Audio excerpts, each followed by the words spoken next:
Quem tem razão? Deixa eu começar essa nossa conversa aqui, e eu quero ouvir dos dois. Vou começar pela Carla. A gente entendeu o seguinte, né?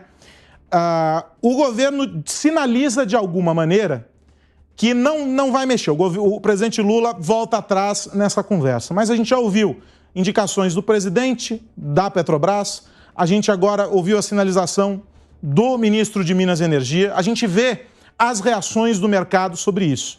A minha pergunta é a seguinte, professora: nós hoje temos condições de mudar essa política e caminhar numa direção contrária ao que vem sendo praticado ao longo dos últimos anos? O argumento que muito eles usam é o de evitar perdas para a própria companhia. Isso não causaria, de alguma maneira, mais perdas? Boa tarde, professora. Boa tarde, Carlos. Boa tarde, Bruno. Um prazer estar aqui com vocês.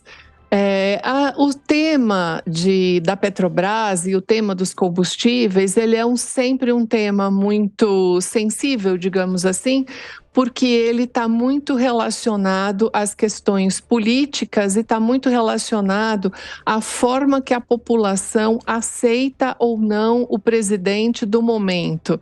Então, qualquer discussão ou qualquer frase que a gente diga ou escute, tanto do executivo quanto da parte dos ministérios e tudo, é sempre algo que causa, digamos assim, um ruído, né, muito grande.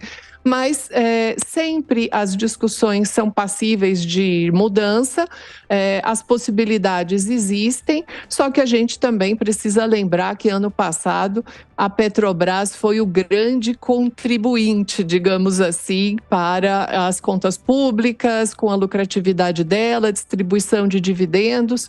Então, qualquer mudança que aconteça, ela tem que ser pausada, tem que ser refletida e também vai ter que ser discutida. Então, por enquanto, eu penso que mais são algumas frases soltas do que qualquer outra coisa. Agora, Bruno, de alguma maneira, o que a professora diz, essas frases soltas, elas reverberam e muito no mercado. E a Petrobras é uma empresa que tem essa interface, tem contato com o mundo todo, ou seja, não é algo isolado aqui no Brasil. E a Petrobras está inserida em um contexto internacional. O preço do barril negociado no mercado internacional, ou seja, os efeitos não são medidos apenas por aquilo que acontece no Brasil, né? Como é que fica essa relação com investidores, essa relação olhando para o mundo externo? A gente pensou o lado do governo e o mundo externo. Boa tarde para você mais uma vez, Bruno. Boa tarde, Carlos. Boa tarde, Carla. É um prazer falar com vocês. Não, de fato, sempre que a gente fala de preço, é muito importante a gente entender o contexto internacional. Porque todo mundo fala da questão do preço de paridade de importação.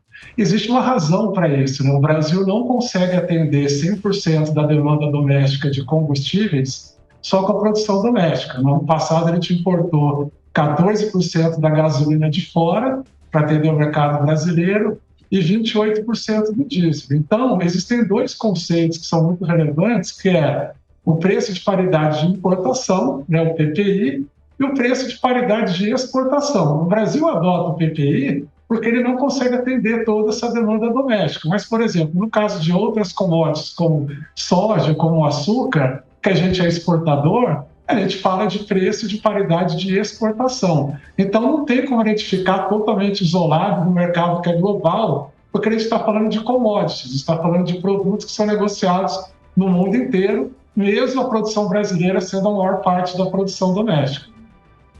Agora, dentro desse contexto, o que a gente tem como referência, professora, lá fora, do que é praticado? A gente tem uma discussão, e eu concordo, são as frases soltas, né? E palavras, elas voam com o vento. O problema é que agora a internet não deixa que se esqueça muito. Talvez há alguns anos atrás essas frases ficassem perdidas no jornal que foi embrulhar banana na feira no dia seguinte, mas agora não, a internet fica reverberando e fica cozinhando isso por muito mais tempo.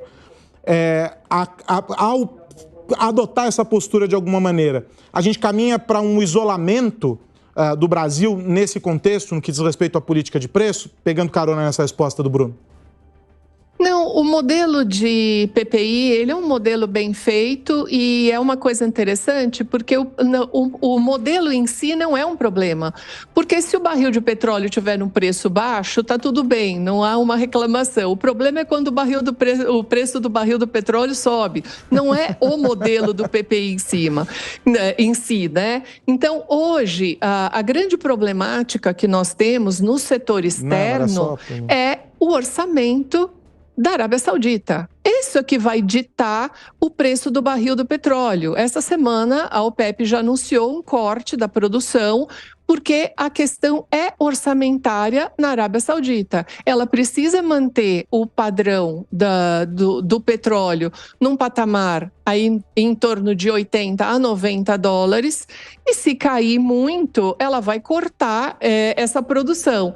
Então, o setor externo, ele está totalmente interligado. Então, o preço nosso aqui do combustível tem a ver com o orçamento da Arábia Saudita, né? O que é uma coisa muito interessante, uma interligação toda. Então, se quisermos fazer algo aqui, como um fundo, algum sistema de amortização, alguma coisa para atenuar isso, é perfeitamente possível, vários países trabalham dessa forma, é saudável, mas hoje o orçamento da Arábia Saudita é o ponto mais relevante aí. Eu vi o Bruno concordando aqui com a cabeça, quero te ouvir também sobre esse tópico, Bruno. Não, a Carla colocou um ponto muito importante, porque hoje em dia é muito mais fácil cortar a produção de petróleo do que aumentar, e também é muito mais fácil reduzir preço do que aumentar. Mas esse break-even, né, que é esse equilíbrio que a Carla mencionou, nas nossas contas é exatamente 86 dólares o barril.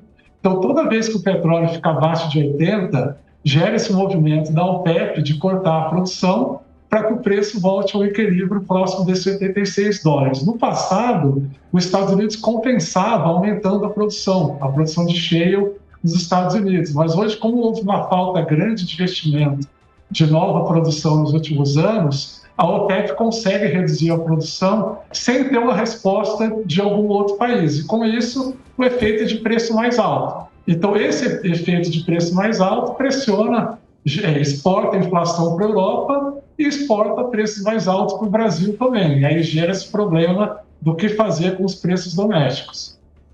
E aí, para a gente caminhar aqui para o fim do nosso papo, em função do tempo, o relógio sempre cruel, o que seria, na avaliação de vocês, o modelo ideal para a gente abandonar as palavras que vão ao vento, as frases soltas e de impacto, e a gente conseguir colocar as coisas em um caminho de distensionamento, porque no fim a gente acaba criando uma atenção também sobre o mercado, a gente movimenta outros setores de maneira ruidosa, com pouca eficácia, né? Com pouca efetividade do ponto de vista econômico e até político, se a gente fosse colocar dessa maneira. O que seria esse modelo, Bruno, na tua avaliação? E depois eu quero ouvir a professora Carla. Olha, se a gente quiser reduzir a influência de preço internacional em preço doméstico, é só aumentar a nossa produção. Hoje o Brasil já exporta 45% de todo o óleo cru que ele produz. E por quê? Porque a gente não tem capacidade de refino para processar esse petróleo no Brasil. Se eu investir em refinaria e passar a produzir esse petróleo, o Brasil poderia ser exportador líquido de combustível, ou seja, eu poderia reduzir para zero as importações. Nesse momento, eu falaria de paridade de exportação, portanto, preços mais alinhados que é o preço da produção doméstica. Então, essa seria uma alternativa, a gente investir em novas refinarias do Brasil para poder processar mais petróleo e reduzir importações. E aí, para a professora, eu pergunto, você concorda com essa leitura? E o que nos impede de caminhar nessa direção, professora? Eu acho que o aumento de produção é uma possibilidade, apesar de que o Brasil tem que fazer um movimento para as energias renováveis e verdes. Então, há algumas limitações de alguns trâmites internacionais, aí, alguns acordos. E penso que um fundo para amortizar justamente essas oscilações, isso seria algo até mais fácil até para a gente poder fazer num curto prazo, para que a gente passe a usar cada vez menos vemos a Petrobras como uma ferramenta política. Eu acho que esse daqui é o grande problema, ou seja, são as frases ao vento. Nós tivemos vários exemplos no ano passado, vários exemplos esse ano. Então, essa forma de usar essa questão do combustível e do preço da bomba como uma ferramenta política, ele pode ser atenuado quando a gente faz aí um sistema compensatório, dilata os períodos de correção. Então, isso daí dá uma amenizada aí na oscilação internacional. Acho que talvez de tudo isso, o uso político seja aquele que o objeto menos palpável nesse momento, né, professora?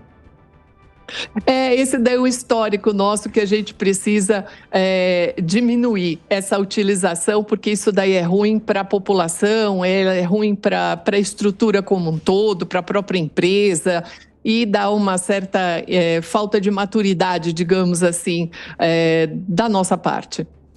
Deixa eu agradecer o Bruno Pascon, cofundador da CBIE Advisory, e a Carla Bene, economista, professora da Fundação Getúlio Vargas. Bruno, professora Carla, muito obrigado pela presença e até a próxima. Um grande abraço.